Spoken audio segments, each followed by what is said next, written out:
Welcome back to Allied Bullies TV. And today, man, we got a special guest in the building, Palacio Bully Count.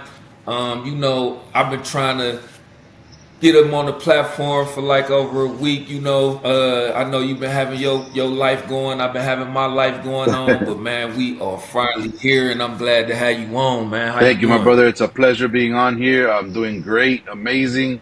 Life is good, and it's a pleasure being on here, man. I've seen a lot of podcasts coming up, and you're one of my favorite ones coming up. The consistency, so it's glad to be on here, man. Let's do it. All right, man. I appreciate you, man. I appreciate the support from you for backing what I do and telling me I'm making a positive imprint on the community. That's what I'm trying to do. So I appreciate it, Yes, man. sir. I know the people here watching. They here for the dog talk. So let's get straight into it, man. Alex Ferrero mentioned you in a post, man, where he said he felt you were, extremely underrated on consistency. How did that make you feel, man, the day that you saw that post? Good, man. It was actually like I would say is like the accolades that I look forward to have the OGs and the people that came before me acknowledge your work. I would say that's the biggest confirmation that I could receive. So to me, that was awesome to hear. And every time an OG takes the time to congratulate somebody, it shows what type of person they are. And that's the ultimate thing is like you getting into the NBA and having Jordan, tell you, hey, bro, you got some skills. Right. Right. Like you said, man, when you doing something, it's always appreciated when somebody can congratulate you on your hard work. Like I said, like you telling me about my podcast, I appreciate it. So that's what keep us going. That's what keep us motivated. To know that somebody looking, somebody see the hard work we Most put in. definitely. Um, Speaking on consistency, we got a guy here in Cleveland. His name is Black with Real Rare Hmm. Bullies. He has an ocean blue son, I believe. I asked him in my last interview what a true bloodline was. And do you feel that you have a true bloodline Most yet? definitely. And also explain why you feel you do or don't have a bloodline yet. Yeah. So we've been already doing this for a minute now. I would say about 7 to 8 years ago we didn't. I would say now we do. We built already multiple generations based off of one female. Her name is Zelda. That's what we Right. created, Zelda line. We came up with that name. The reason why we feel that we have a line, and I would say that's my opinion on what a line should be, is a group of dogs that you could show different branches of ancestry and cross them together and create multiple different dogs throughout the bloodline. And coming with your own look. I think a lot of dogs that you can see now off of Ocean, off of Tragic, off of Level, you could really see that look already that we've had through all of our productions. And then not only that, but I would say a line is powerful when it holds its substance. So if you're doing an outcross, if you're doing a line breeding and you're not losing the look, that's what I would say is when you have something in your hands. So that's why we feel confident now that we have a line because it's so consistent breeding after breeding after breeding, or where you walk somewhere, you're like, yo, that's an Ocean Blue son, or that's a Tragic son, or that's a Zelda. You can see it already. So I would say we have a bloodline.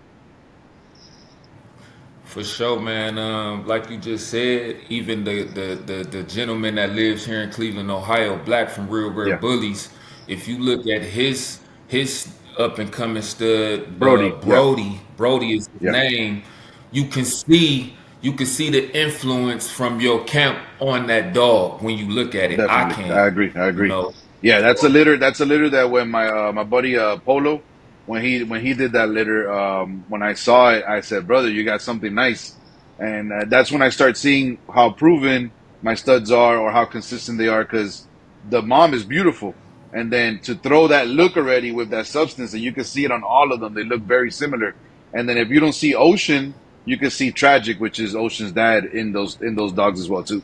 Does the nice brown coats, the blue tries. So definitely, man, super nice to see the genetics hold itself. Yeah, for sure.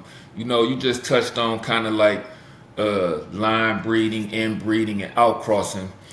I gotta, it's a platform on YouTube. Shout out to them, NWA Cane Corsos. I be tapping in with them, watching their videos a lot. He has a guy that comes on there. He's actually like he's a chicken breeder, and he was saying like when it comes to dog breeding, that we kind of do too much outcrossing.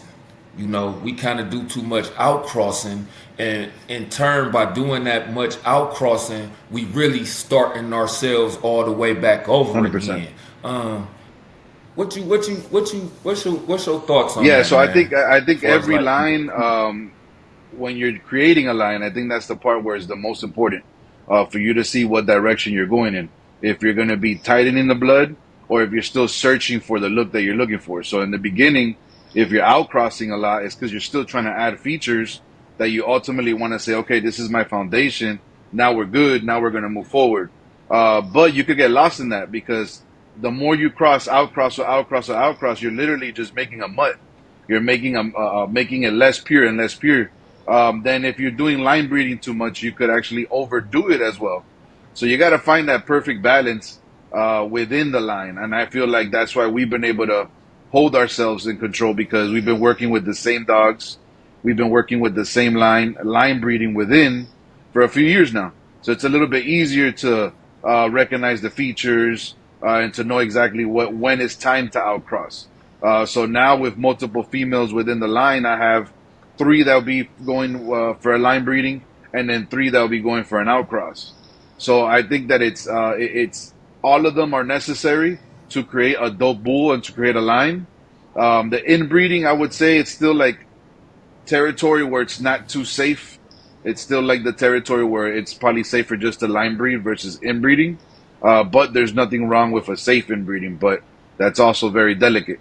So I would say it's very important to line breed, to start purifying your line, and then outcrosses, I would say, is not is used once your line is already too overdone, meaning too tight, meaning too much of the same. When you look at the pedigree, you just got too much of the same. So you gotta go out the line a little bit to add a little something and make things flow a little better. So, what would you consider to be like a safe inbreeding for somebody? For somebody who just now getting into this thing and they just now learning, and they was to watch this video and pick up some information. What would you consider to be a safe Well, inbreeding? to begin with, I think there's no such thing as a safe one. I think there's always a risk there.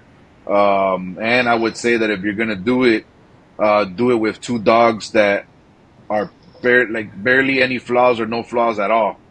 And what's behind those two dogs. I don't want to say go ahead and do it. Me myself, I haven't done one yet, and I tried to do one and it wasn't successful. So we're still waiting to either do it later on. The closest I've done is still considered a line breeding, but it's kind of an inbreeding as well too. It's half brother to half sister. So that's something that I've done before, and it comes out very good.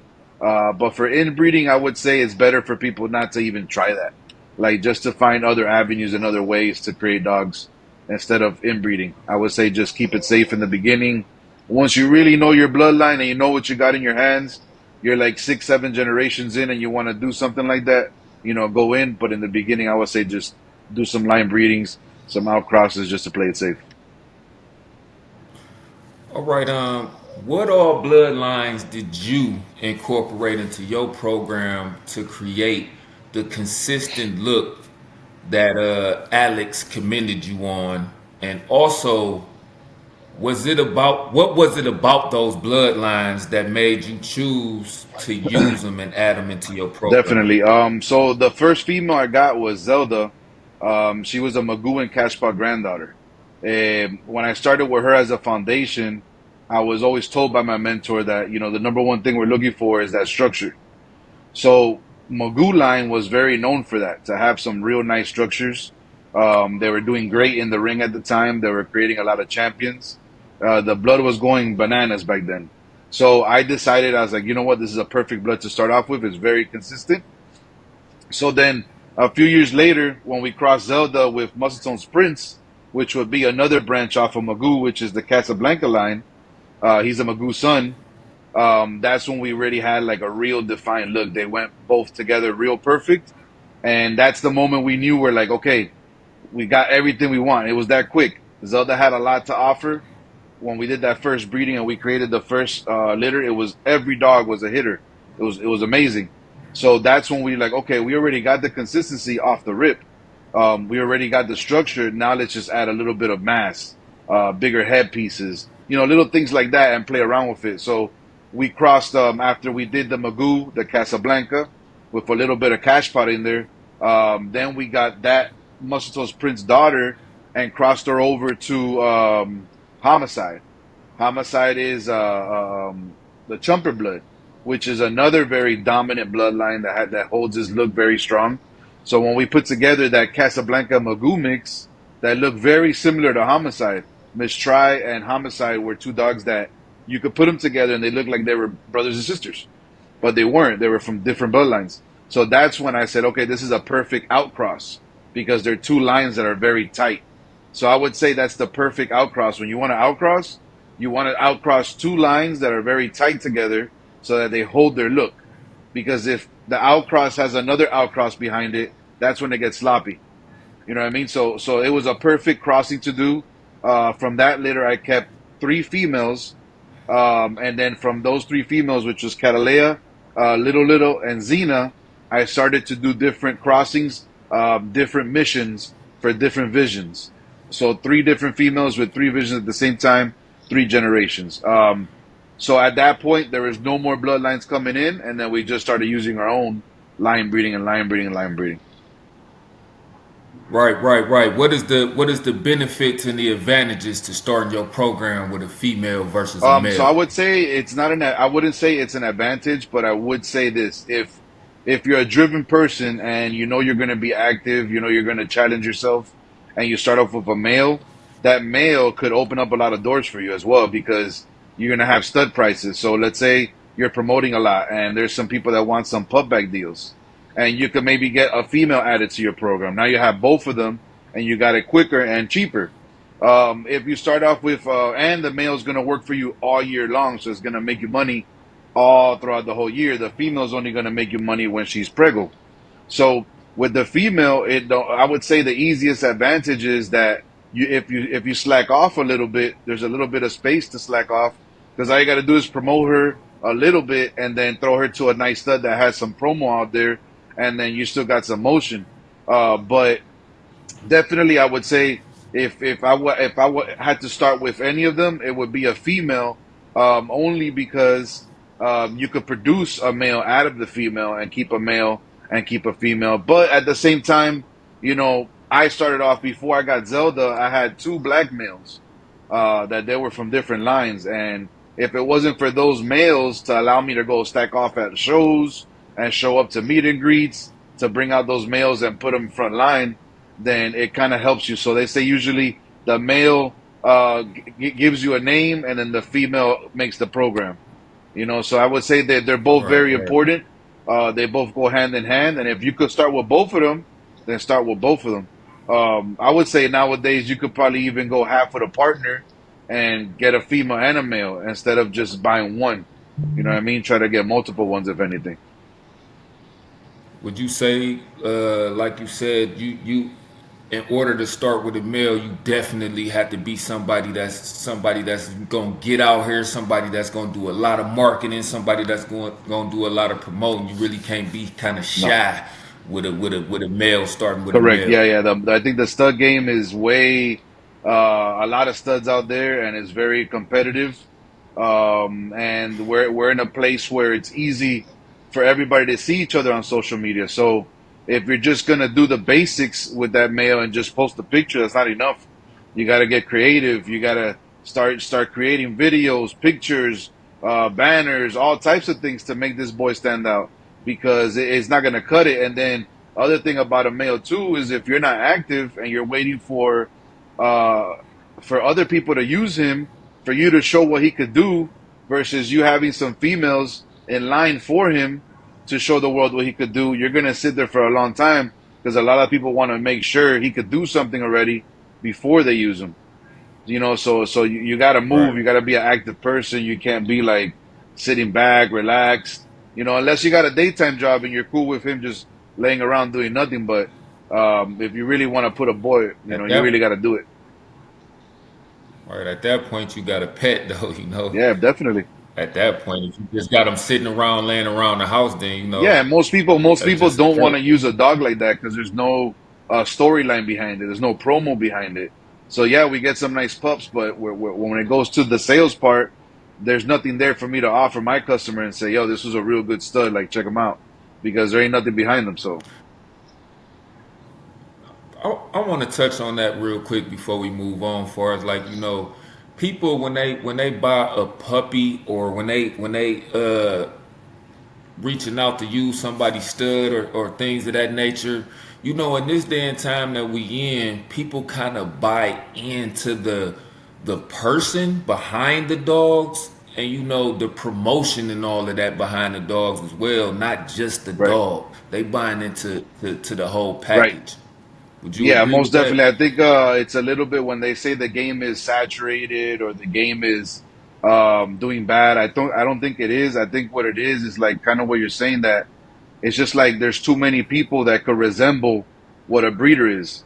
So when the customer goes out there to look, for a pup or whatever, quality. Where's the quality? If there's so many, it's hard for the customer to really say this is good, this is bad because there's so many out there. So it's I would say that the most important thing is to just realize the story behind it. Like I'm gonna go invest my money into something. I want to make sure there's several productions behind it. There's several breedings behind it. That person that he doesn't have to be a real famous person, but I want to make sure that he at least communicates a little bit with people. Like that, because some people are just getting lost with, oh, I see this guy everywhere, so I'm gonna get a dog off him. I see him all over the internet, but the productions are really not it. So they all look great when they're puppies, but when they grow up, the dogs look horrible. And that's the main thing that tricks a lot of people. That puppies look good; they're always going to look good, but once they grow up, that's the biggest difference. That's the thing, like you just said, people need to look out for. Like, people come from all type of backgrounds and people know how to sell things, push things. That's like you go to a dealership, the car might look a certain type of way, but once you buy it and actually get it home and get it on the road and all of that, stuff start happening and breaking down. So that's the same thing in this dog game, man, this bully game, far as like, people, yeah, they good at promoting, good at marketing, but they might be promoting and marketing some Yeah, trash like for you real, you have and you some just people don't know. that you hear them speak about, like they'll go on social media and talk about breeding and and say that they're the best, and when you go to their page, they're probably like on breeding number two or breeding number one or like stuff like that. So it's real easy. I think a lot of people follow confidence, and so there's a lot of people out there that have confidence, but they don't have the work of the actual breeding behind them. So they follow the confident guy, but they don't really follow the actual like person who's like most of the real breeders that I know that are huge, they're real quiet. You don't hear about them. They're real laid back. They're to themselves. They're not out there a lot. You know what I mean? So you have to find them. Very few of them. Yeah. And if you're not an experienced breeder, or if you just somebody who's not a breeder at all and just looking to buy a pet, I think you could be easily fooled by some of these guys that's out here, man. Big time, all day. I see it happen all the time. I see it all happen all the time. And customers come back and they're like, "Man, I bought this dog from this guy. I thought it was this. My bad." Da, da, da. And I'm like, "Bro, it is what it is. It's part of unfortunately, it's part of the game. You know." Who do you rather put your dogs in the hands of? Far as like do you rather to sell your dogs to other breeders, or do you rather sell your dogs to just pet owners, or a little bit of both? Um, so in the beginning, I was selling to whoever, and I noticed that you would sell the dog to these people who are dog fanatics, but you wouldn't hear about the dogs once they bought them because they weren't breeders.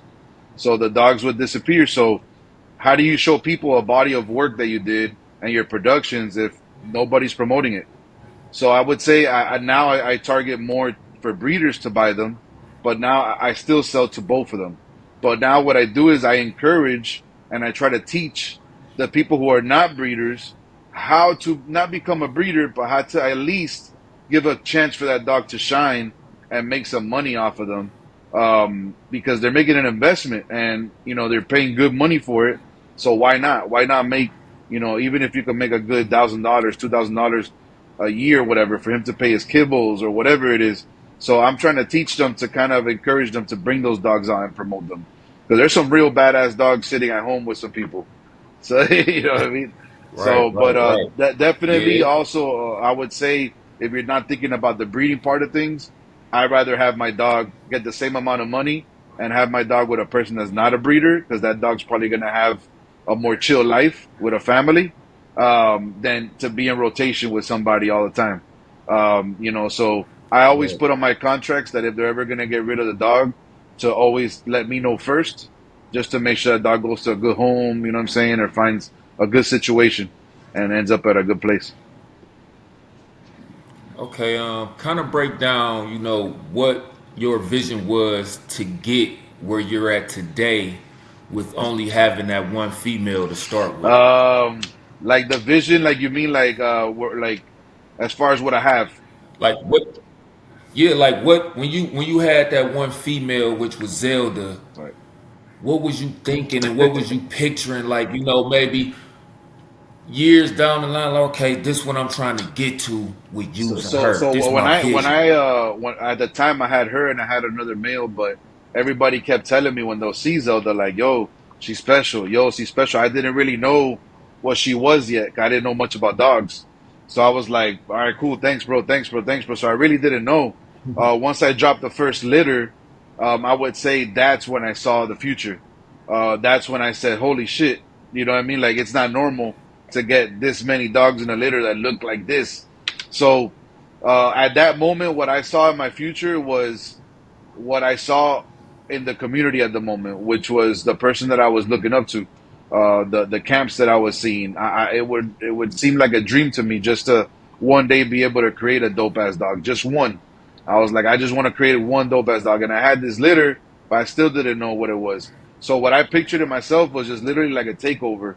I wanted to take over the city. I wanted to take over. Like I challenged myself. Like I said, with this girl right here, I'm gonna fuck shit up. I'm gonna create a whole line of dogs. I'm gonna create multiple ones this size, that size. I started just envisioning so many different variations of sizes, mass, and man, with God's help, it's just everything's been falling in place. Like one step back to another, one step to another.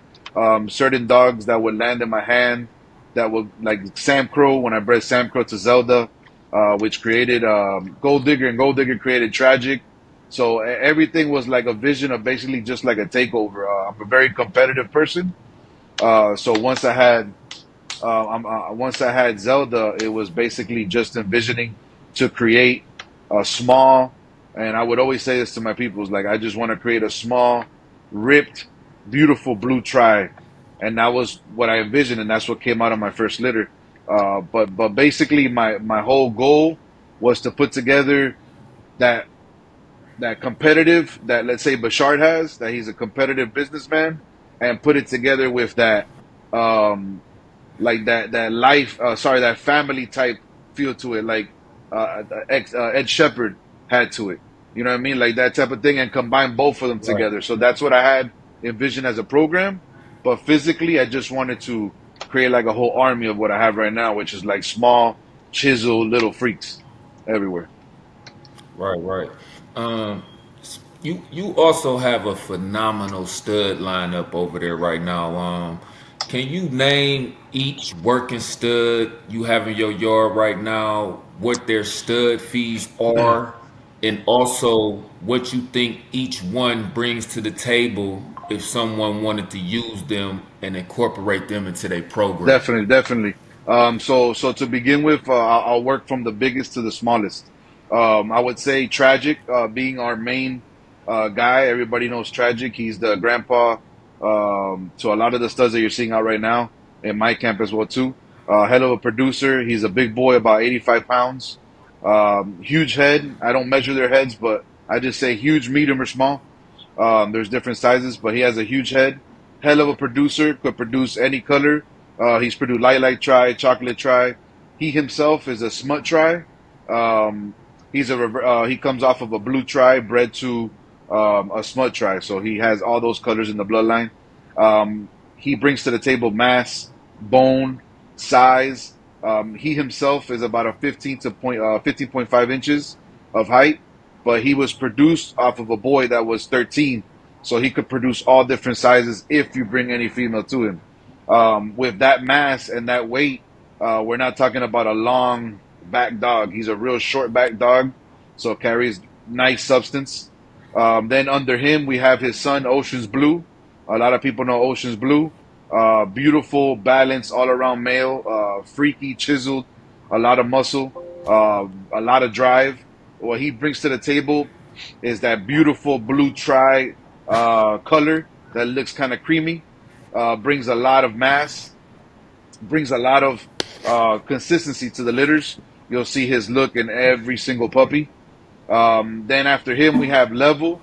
Um, Level, which is a blue tri. He's a Muscletone's Prince grandson. Hell of a producer as well too. Real fancy look, ripped shoulders, beautiful rear, super athletic, and super smart. The first three studs that I mentioned, the first one was at 4K. Um, Different times I'll do different deals for different people.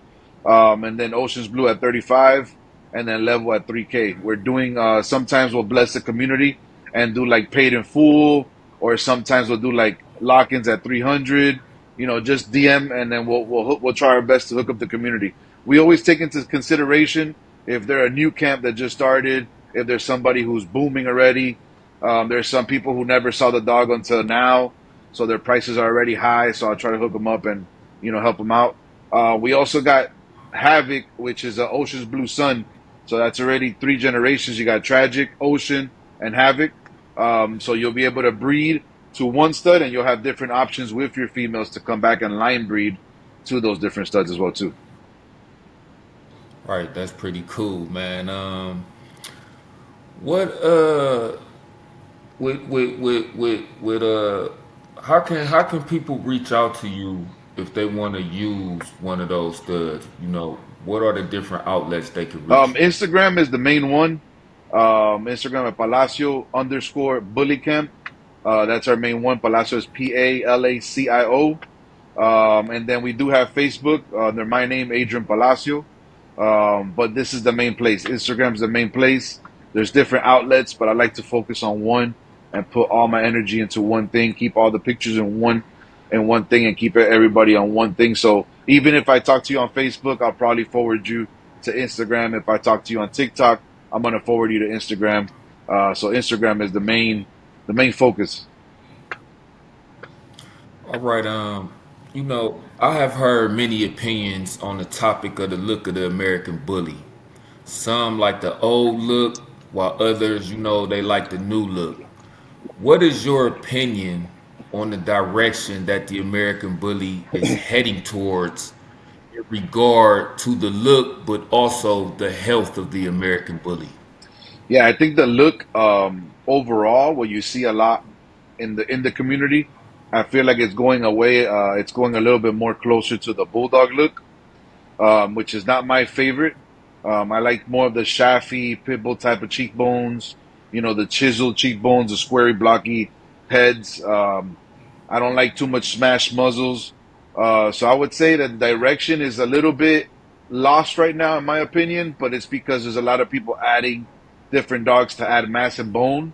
So it's gonna need a little bit of tweaking, a little bit of fixing, a little bit of I would say just direction for a lot of the people out there doing mentorships and teaching others, just to point out those little things. Because if you only focus on the mass and the bone, you're probably going to end up with a whole bulldog. So you got to make sure, little by little, you know what you're doing. And what was the second part of the question? Sorry. It was far as also Yeah. So I the would say health that of the the American health. Bully. I feel like every line shoots for that. For health. But I would say that when people start mixing, like what I was saying earlier, we were talking about earlier about outcrossing and outcrossing and outcrossing, since you're chasing all these features, you're also, every time you outcross, you're bringing in a different batch of health into it. So it's really hard for somebody who's not really focusing on a line breeding and trying to a real program, uh, compared to somebody who's just like stud chasing, which they don't keep those things in mind. They're just chasing the hype. They're just chasing the next bag. You know what I'm saying? So I would say that health is important, and it's very easily could be influenced, maybe by adding too much bone and too much mass to a frame that can't move around a lot. In the beginning, they look nice and beautiful, but later on, maybe that's going to bring a little health problems. I like to stay in the weight of like the 50 pounds, the 60 pounds. I feel like that's a lot better. And then if you go too small, you're also going to start encountering a lot of issues with bones or with heart or whatever it is. So I would say the sweet spot that we should all shoot for is between like a little between borderline micro pocket to like the pocket. If you start going too big as a pocket, like 90 pounds, or like some people that don't know better, and they might throw a 95-pound male to a 60-pound female or 50-pound female because they want massy pups, they're probably going to end up with some health issues. So I just think it's too many people breeding without a lot of knowledge and the delicacy of what they're doing in front of them. They're doing it based off of how cool mom and dad look, and not what repercussions am I going to have once I put these two dogs together. Speaking on what you just said, as far as like mentorship, um, I spoke on this before in another interview where you got like in this day and time that we in right now, you got anybody that get a hold of some money and they go buy a dog and now they are a breeder.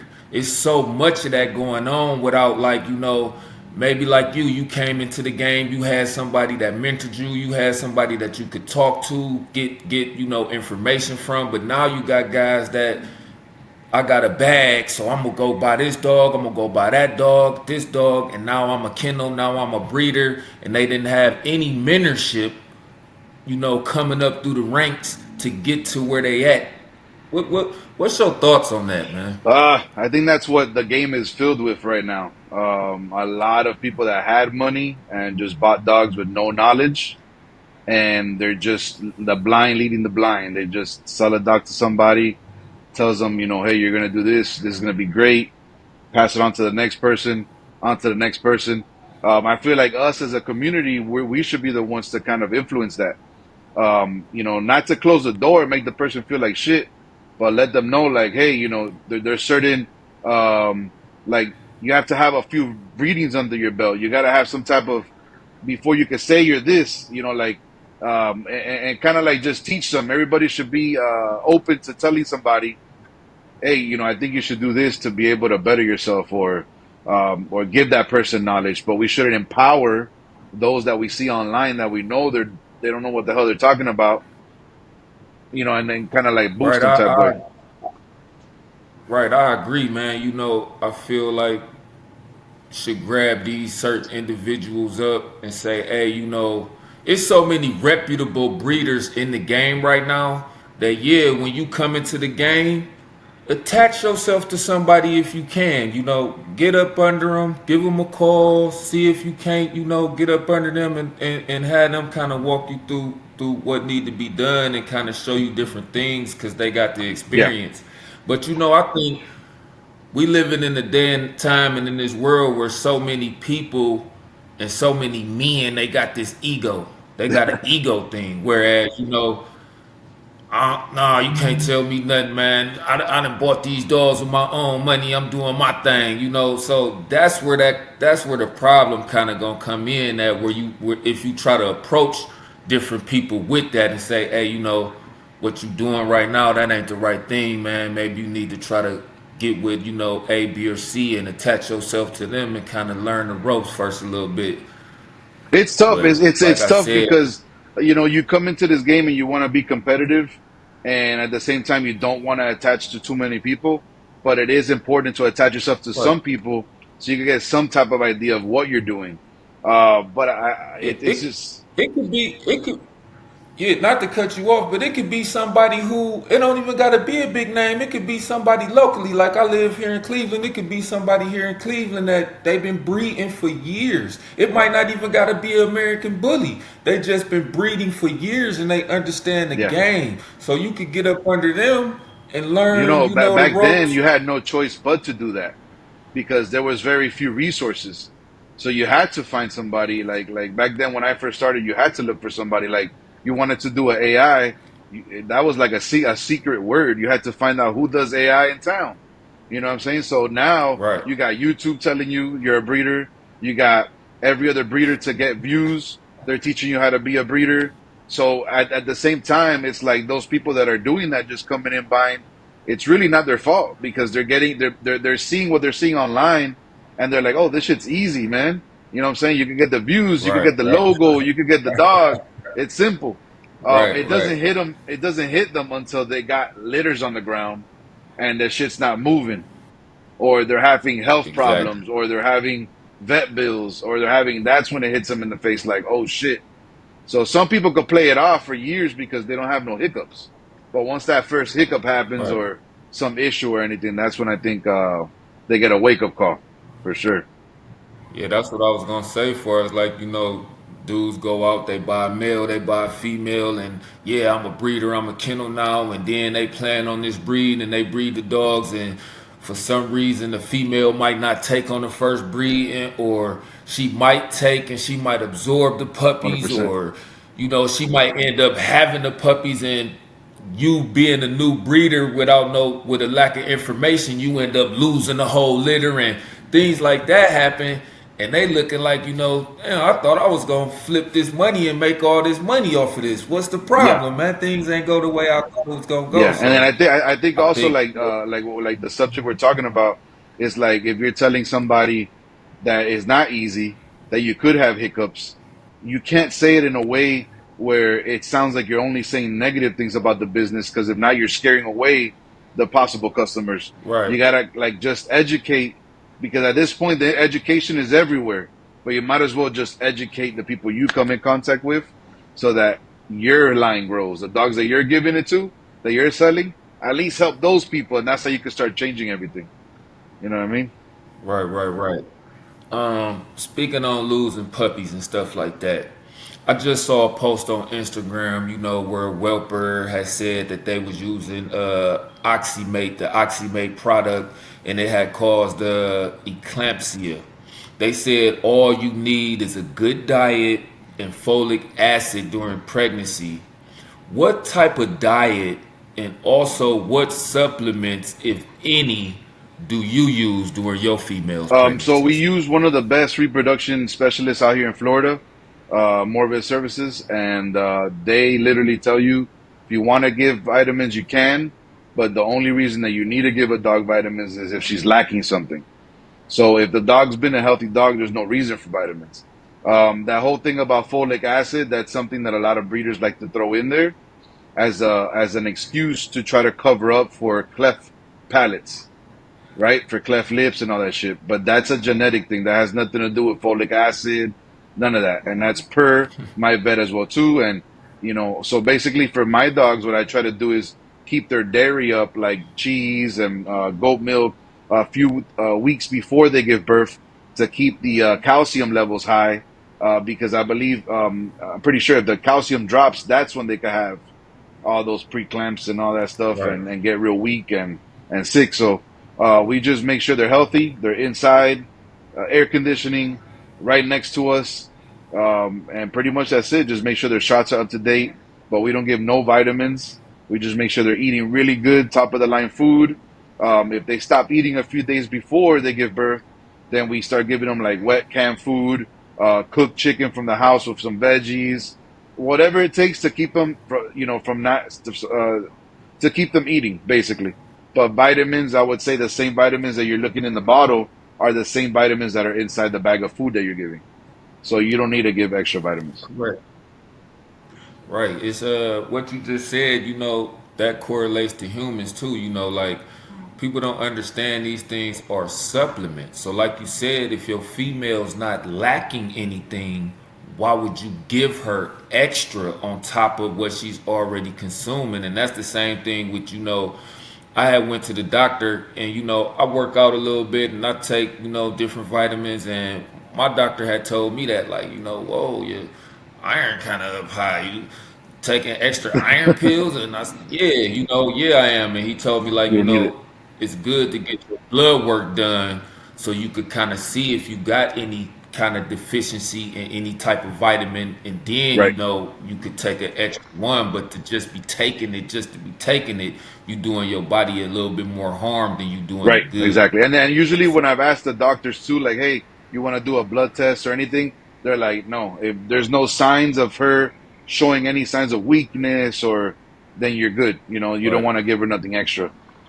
Definitely, I would say the only thing you do want to do when you breed a female is keep an eye for the scary word pyometra.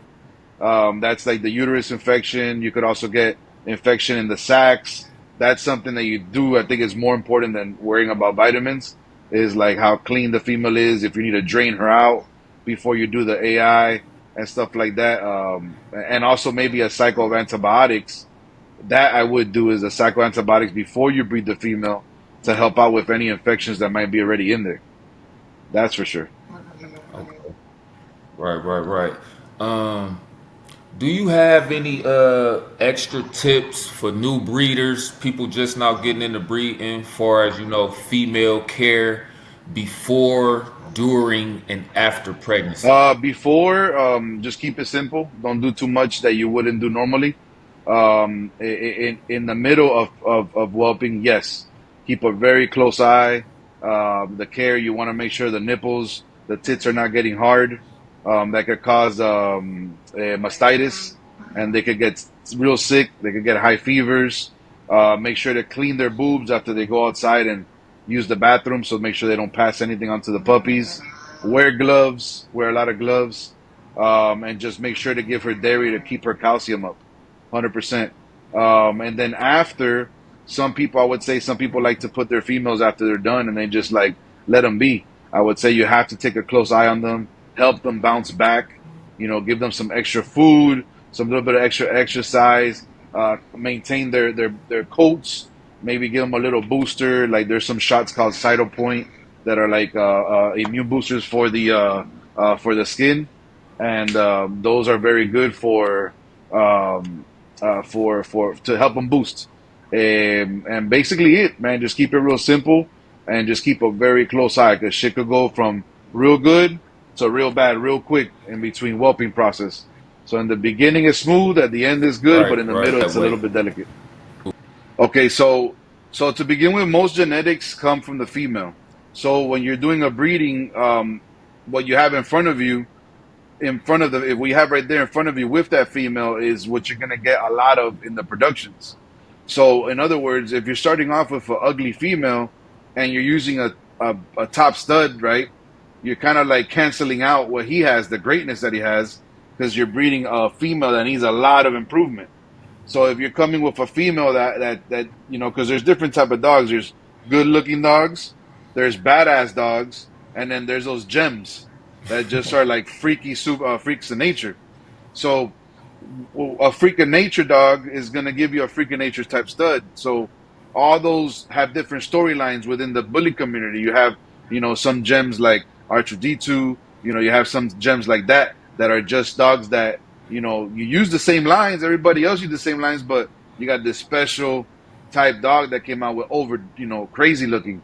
So that's a real important because some people want to get a regular female because it was cheaper, and then they want to go pay the expensive stud credit to a dog that is considered a top stud, and then it gives you maybe one good dog. So when you go produce, when you're going to go put your line together, the people who bought off of you are not going to be as lucky as you because you kept the good dog. You know what I mean? So that's why it's important to start off with a really good female so that when they go to produce, not only that great stud that we're talking about, but that your customers could also have something good as well. And that's the biggest difference when it comes to the breeding part. I've seen people throw like, I've seen some that get lucky. They throw a real ugly female to a top stud and they get some really nice dogs with like weird looks because the dog was so weird looking that it added like an evil look to it. But 9 out of 10 times you need a real beautiful girl to produce a real beautiful stud. That's usually how it works. Um, so yeah, it's just the balance between having a good female, a badass female, or a gem, for sure. I see you doing a phenomenal job at promoting your brand and promoting your dogs. How important is it to have good promotion and good marketing to go alongside having good dogs? Everything. That's everything, man. I seen people with really good dogs, but no promo, and they don't go nowhere. Then I've seen people with really good promo, but no good dogs. So it goes hand in hand. You know what I mean? It's everything. There's days where so like social media is based off of promo. So if your presentation from pictures to videos, we were talking about earlier about having a stud and how active you got to be.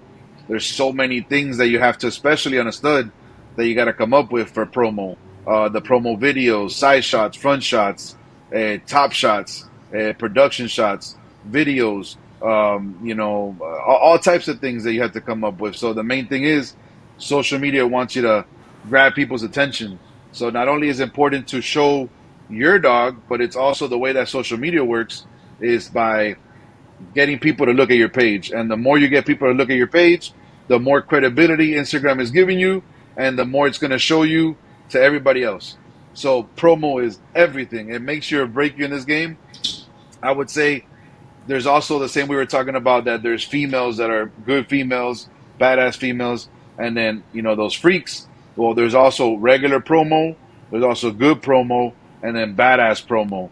So there's also levels to that. So within that promo, the same we were talking about earlier, grabbing a mentor, that mentor should also be helping you to tell you, hey, your promo sucks. Hey, your promo is good.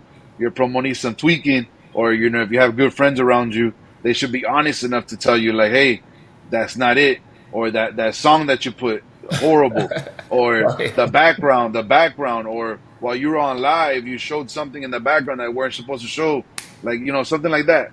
So it promos everything from the live, so the way you speak, from the way you answer messages in your DMs, from the way you write everything, from the way you write in your paragraphs. Really important, man. I would say that's more important than the dog itself. Yeah, like I said, I be seeing you doing a lot of promo on your page, like every day, every day, every day, every day, every day. And I took notice to that. I'm like, he real big on promotion. You know, Yeah. I think that's a Yeah, big. I put it as a challenge every single day. I have a worksheet that has, for example, reels, posts, and stories. So I make sure that I cross out every single one every single day because we're easy to slack off. We're easy to get lost within the day. So I make sure I always have at least 2 to 3 posts. I'll at least have 1 or 2 reels, and I make sure I have at least 12 to 14 storylines running. So I take it very serious, like if it was a job. I don't take it just like, hey, I'm promoting my dog. I break it down like if it was a real job with real rotations, real hourly times that I got to wake up at 3 to promote because while we're sleeping, guess who's awake? The other people on the other side of the world. So I got to post at 3 in the AM. I got to post at 4. I got to post at 6 when people are going to work.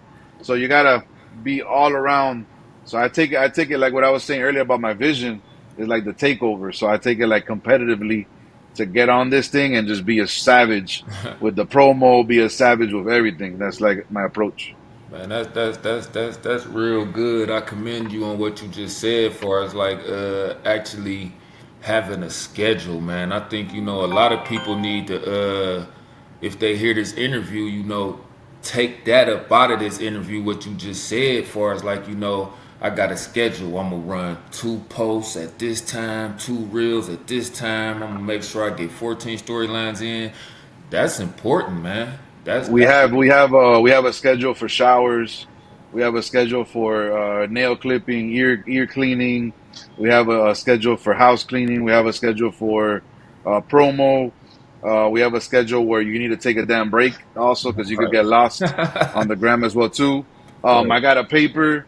I got a paper. It looks, kind of ruggish, but this is a list of all, what I'm saying, all like hip hop artists or people that I could use versus sitting there lost about wondering what song I'm gonna use. I got a whole list of people that I use songs. I have everything broken down to like a science, and basically that's why I'm able to make such a big presence on social media because we have multiple dogs. It's hard Right. enough to promote one dog. You got to promote four studs. You got to promote six studs. You got to promote seven breedings. So you got to be organized. You got to have a plan, and you got to stop looking at. This is my biggest message to everybody about promo: is stop looking at everybody else. Come up with your own style. Come up with your own flavor, and that's how you're gonna get authenticity, and people will start following you more because everything's starting to look the same. Everybody uses the same, format, the same videos, the same this. So the more creative you get, the faster you'll get people out there. It's funny you say that, like, like me doing this what I'm doing, this media thing, right?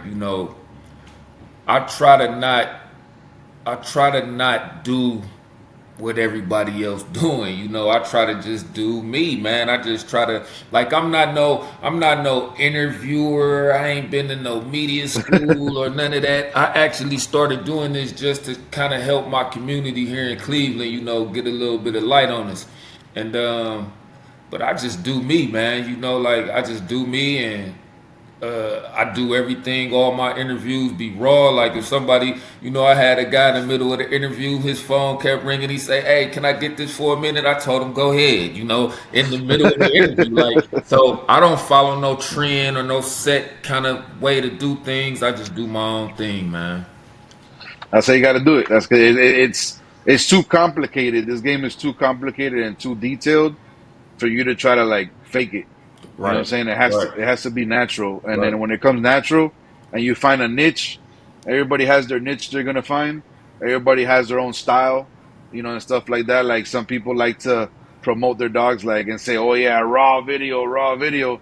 But maybe I don't want to see your dog as a raw video. I want to right, see right, some nice ass video. right, right, I right, want you to make me say, "Oh shit, right, fire." right. So there's different ways of promo. There's different perspectives on promo and stuff like that. But yeah, I would say originality is the key in any business. I would say is there being original, man, is what you got to do for sure.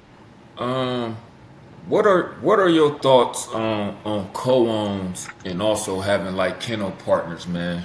Because I see, as I'm scrolling online a lot of times, I see like today, matter of fact, I can't really think of what their names was. I don't want to misquote, but I actually just saw maybe like 2 hours ago.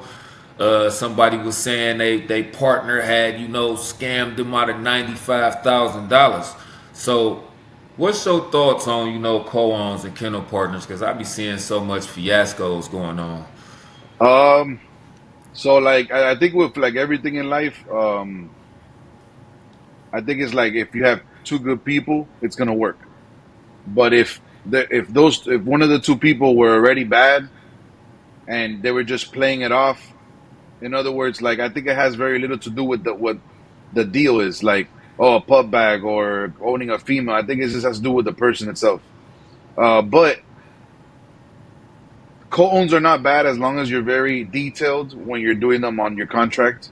Just make sure to play out different scenarios, because there's different scenarios that can happen within a deal, and that's usually what could throw something off.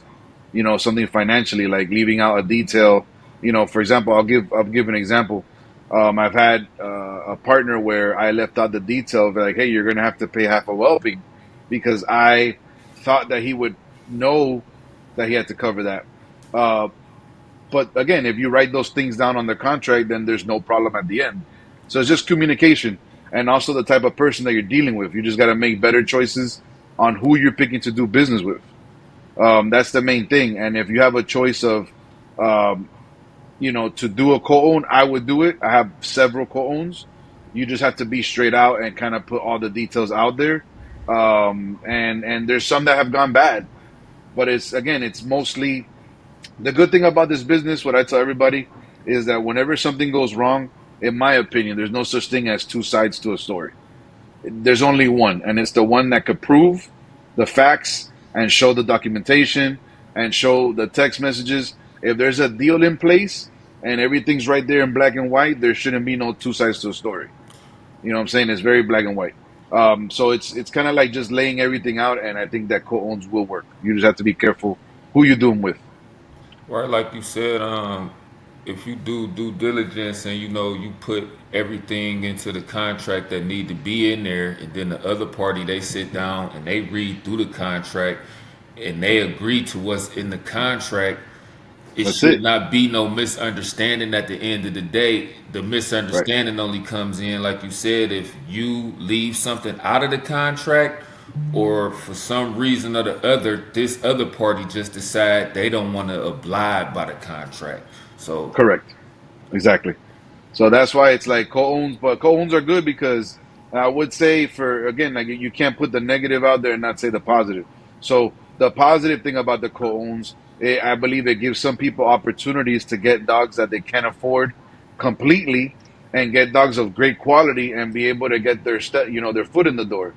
I've opened the doors for a lot of people by doing co-owns for charging them a bit cheaper, and then we're partnering with the male, and then they're going to make some money off of me because I'm promoting the male, or they have a female co-own with me, and now that same person that we were talking about that you should get attached to, now because you have a co-own with me, now you got me in your corner that I'm going to help you with and help you guide you through the whole breeding process and stuff like that. So there's positives and negatives to the co-own. I would say it's a lot easier when you're dealing with, I would say, a male co-own versus co-owning a female.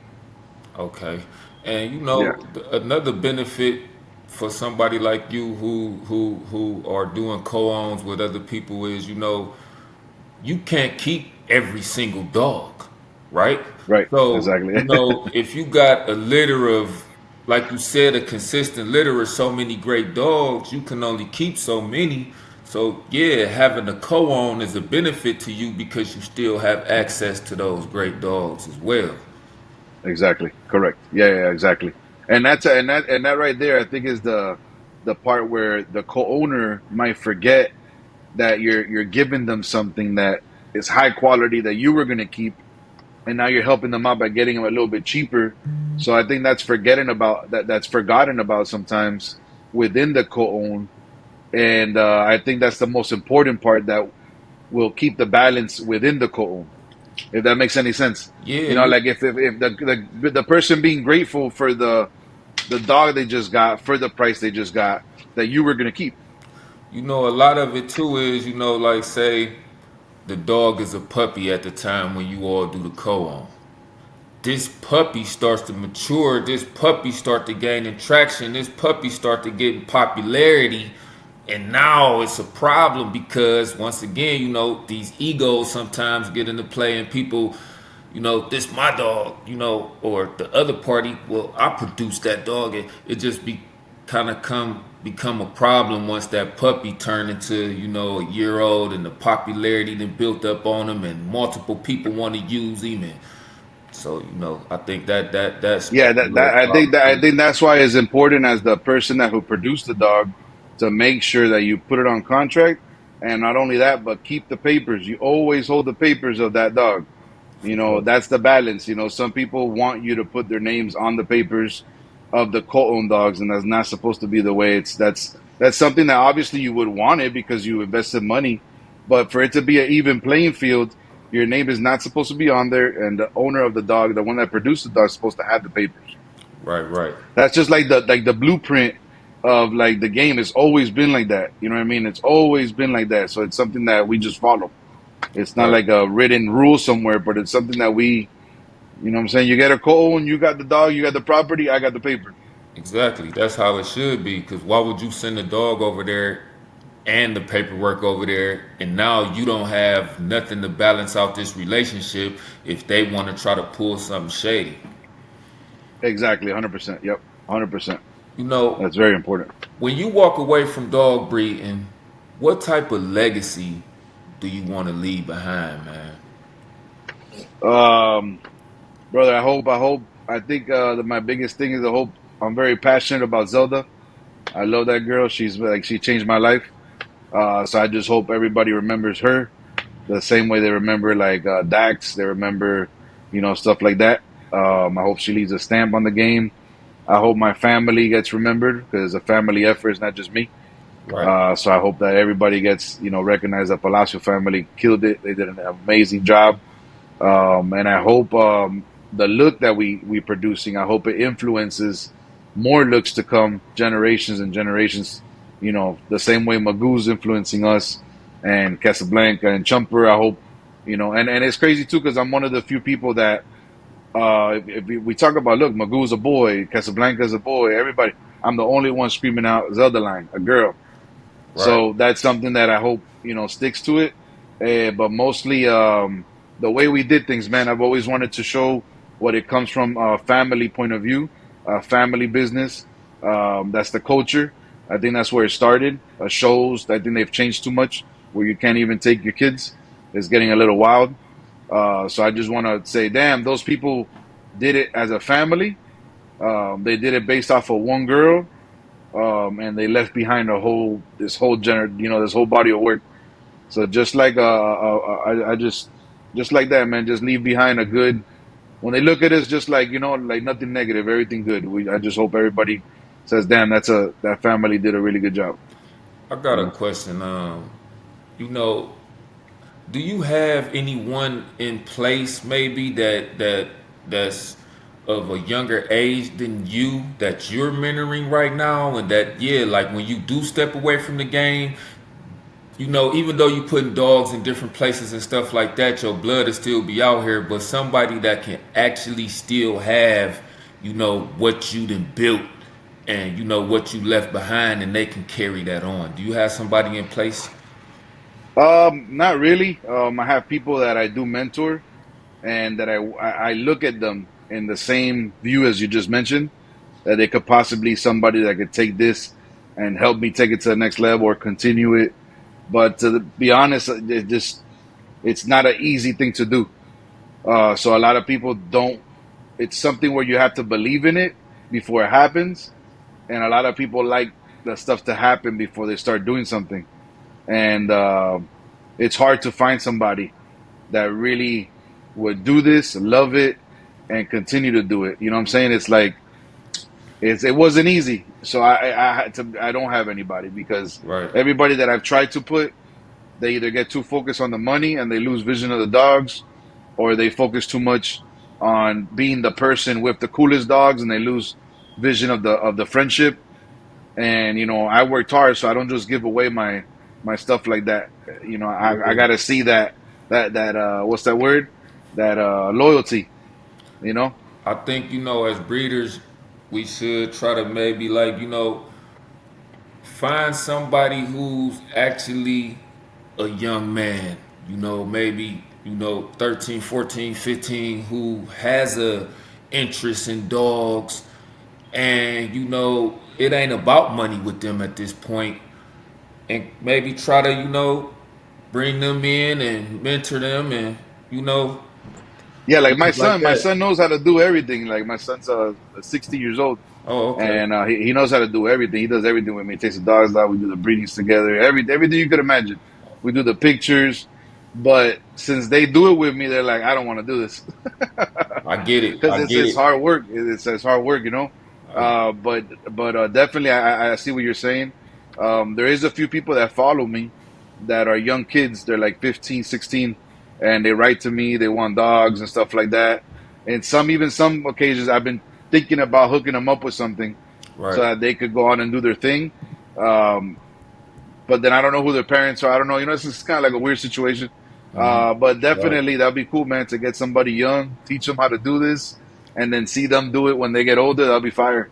Yeah, That'd be nice. I'm just thinking about, as a breeder, you put in so many years of work to just, when you get out of it, or everybody got their time to go, for all of that work to just be lost and not to be carried on, for somebody else to keep that torch going.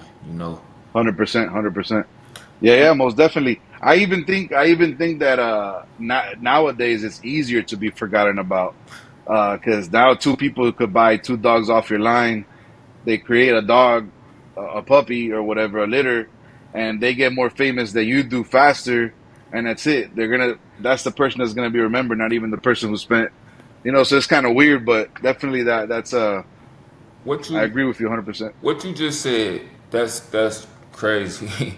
Like you got people like you just said that say they reach out to you. They buy a male from you. They buy a female from you. They Right. breed those two females. That's your. I mean, they breed that male and that female. That's your blood. Yeah. They'll get a puppy off of that, and like you just Right. said, they'll call it, Allied Bullies, Zelda instead of, they kind of try to make it their bloodline now, but really it's all your blood. Yeah. They didn't even go get a dog from you, a dog from this person, a dog from that person, or whatever the case may be, and then they got to cooking up, and yeah, they created their own looking blood. This is all your work. Exactly. Yeah. 100%. And you have a lot of that right now in the game, a lot, and that comes to where the confusion to the average person watching that's not a breeder. It's, you see the dogs everywhere, and again, everybody's saying, "I got a bloodline. I'm a breeder. Look at my dog." So it's becoming too like corny in a way, like too, like everything is just too the same, But like I said, for it's not. I would say like this is the time for new people coming in, where it's the hardest for you, 100%, but it's not impossible. And then for the ones that are already in it, you're just gonna have to do shit that you normally don't do. So Right. you're gonna have to get out there and work a little harder.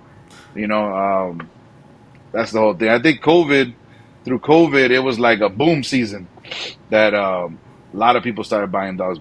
So those people that bought those dogs are now this year with those dogs breeding them. So that's why it seems like it's crowded, but it's really not, because those same people are not going to be here next year. You know? Piggyback off what you just said, kind of like it was a breeder, X Stack underscore Kong is his name on Yeah, yeah, yeah, Instagram. He yeah. said, I follow.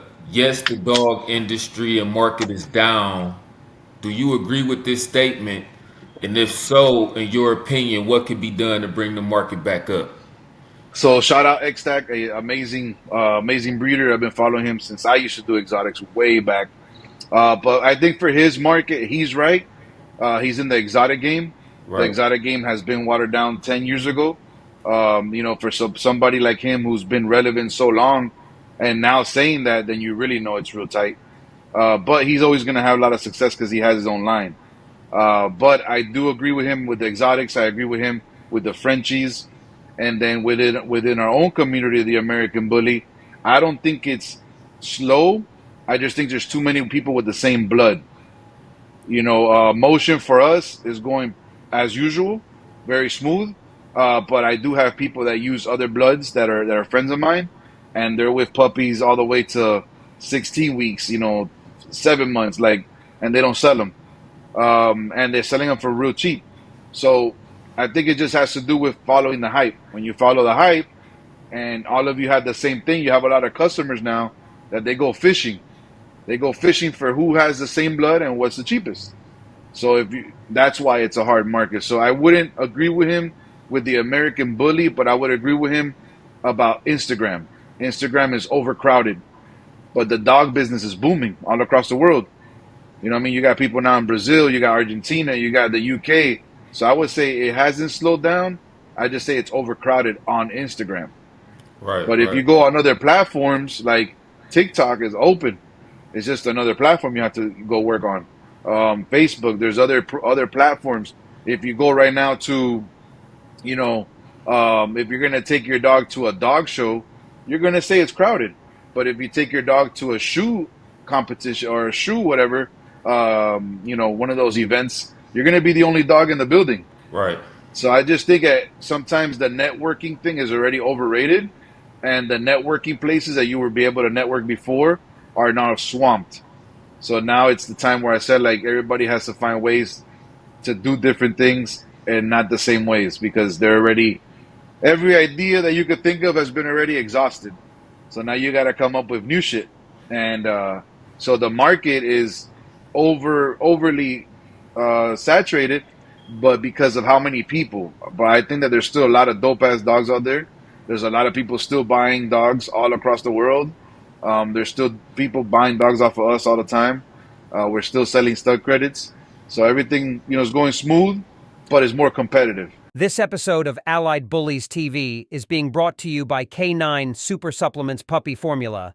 This awesome supplement contains green tripe, goat's milk, biotin, along with 6 other ingredients to promote growth and development, support immunity, digestive health, bone health, and also skin and coat health. Head on over to K9supersupplements.com today and grab yours.